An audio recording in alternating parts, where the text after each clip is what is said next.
to do is actually take you through a bit of a different perspective of looking at climate change. When you see a picture like this, or when you hear the words climate change, what springs to mind? Maybe traffic jams, maybe the ozone layer depleting, maybe ocean plastic. For me, I think of this. I think of the human brain. Because behind all of these things that are occurring on our planet, there is one species that is really perpetuating it. And it's us. So what I'm really, really fascinated about, and what has absolutely driven me to all corners of the world over the past number of years, is how our human brain connects to other brains. How together we create a network, how we develop culture, and how we create behaviour that impacts the environment around us. There is so much that is biological behind the scenes. There's so much that our environment and the way that we were raised impacts the way that we behave. But what I want to discuss today is going a little bit deeper into the relationship between climate change and our mental health, and how we're continuously pushing ourselves on a journey that doesn't actually support our own survival. So currently around the world, and I'm sure you hear this on the news, and I'm sure you see this when you read the paper, around the world we have a number of pretty extreme weather events and circumstances that are leading to impacted human health. In China right now, China, who produced 22% of the actual global energy that's harvested at this stage, they're now at a stage where their life expectancy is 5.5 years less than it was. So do you think that in this pursuit of an evolved and advanced life, that a lower life expectancy is actually something to be desired? We're pushing ourselves through an industrial lens, and by doing so, we're actually doing it at a disadvantage to our own existence. On top of that, the USA, the biggest waste polluter per capita, at this current rate, the actual result of the amount of consumerism that occurs is leading to a huge detrimental impact. So, as you can see in the oceans around us in the Pacific, there's this prevalence of plastic, which leads to a consistent impact on our health. So what does this do to our psychology? All of these experiences and all of this change in the environment around us leads to a level of anxiety and a level of complete either denial or compassion fatigue. And as survival mechanisms work, we are always looking for a way to best interpret and understand the situation in front of us. So what I'm looking at now is how do we explore then the relationship between ourselves and the environment to make it one that is positive and one that is motivating and something that inspires us to make change rather than debilitates us and makes us turn away from the evidence of what is truly happening. So turning on to the other side, I guess looking before at how climate impacts our health, now I'd like to have a look at how does our health and our mental well-being impact the environment.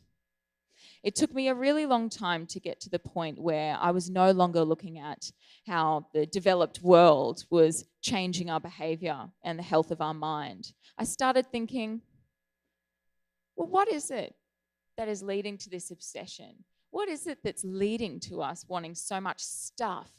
And how is it that we've decided to perceive the idea of more things external to ourselves as being truly valuable? Right now in the United States, 11% of the population over the age of 12 are on antidepressant medication. To me, that's absolutely overwhelming. When you're looking at the factors that lead to things like depression and anxiety, and many of the most common and prevalent mental disorders in today's world. There is something that is key to a lot of these things, and that's connection. Throughout our culture, as we have changed and evolved, we have started to miss this huge element of our life and existence, and that comes from the natural world. Funnily enough, a lot of the behaviors that I notice, particularly in the USA, they're really quite similar in Australia.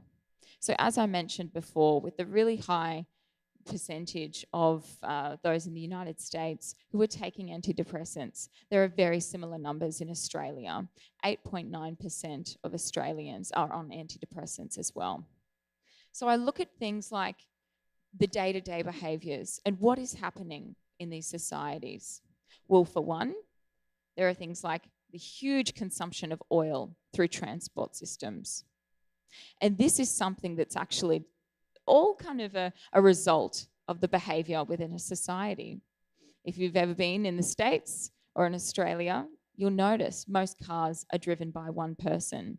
In fact, in the United States, people spend more time in their car than they do outdoors. So this is something that not only affects them as people and the way that they can flourish, but you can imagine that if you have a huge population of people, 300 million, in fact, in the United States, if you have a huge percentage of those who are driving and spending such an amount of time in their car, between there and the shops, consuming goods, and in addition to that, sitting in air-conditioned houses, they're affecting themselves as well as externalizing this harvested energy source rather than relying and trusting on our own innate ability to survive. So what do we do when we're faced with, I guess, a shift in our priorities in society? This is something now that is influencing the entire globe. So Western culture and the priorities that are held in the USA and in Australia as it follows suit, it's actually having a huge impact on those countries that are rising and developing. China and India are rapidly developing nations, and under this perceived, I would say, false idea that success is driven by more and more and more, they're actually leading themselves to a huge crisis and to the world to a huge crisis as a whole. Because of this, we actually have the greatest contributors to climate change are China, the USA, and India, both based on population and on values and behavior. The issue here is that these countries similarly are those that are experiencing the highest levels of mental illness.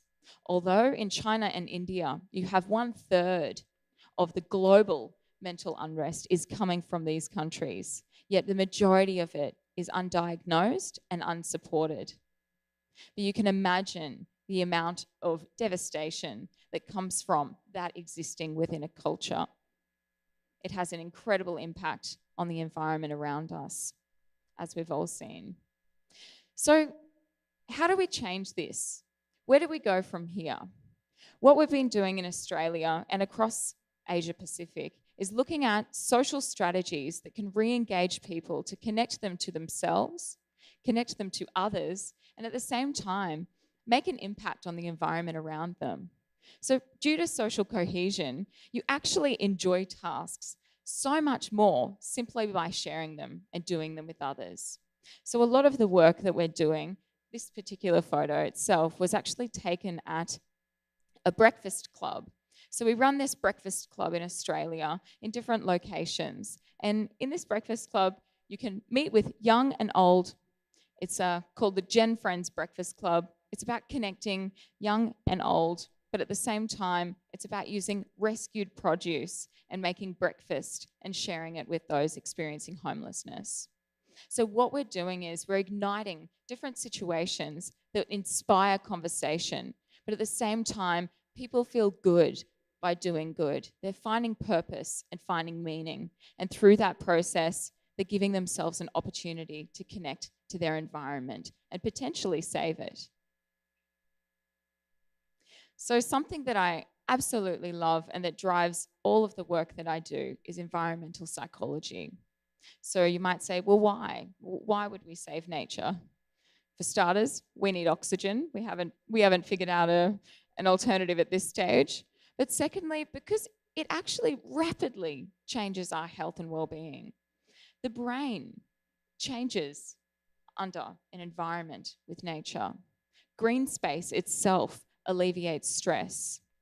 The presence of cortisol in the amygdala is actually reduced simply by spending time in nature. And these are bits of information that are coming from more and more research that is just making it so much more obvious that we need to be in touch with the natural world around us. Not just for the nutritional value, not just for the aesthetic value, but for the core fundamental need to survive. Human beings require that as a species. So, making change in a world like we do live in today. It can be incredibly difficult to pursue conservation when we live in a world that is driven by capitalism. So what I encourage you to do is look at how you can develop lucrative strategies that support the planet and people.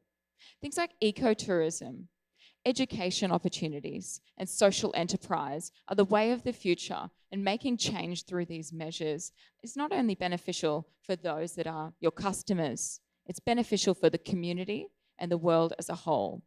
And it's sustainable because at the end of the day, money talks. And as we grow, I think we realize that our life has a value that's much greater than many material items. So thank you so much for listening today, and I hope you have a fantastic day. Thank you.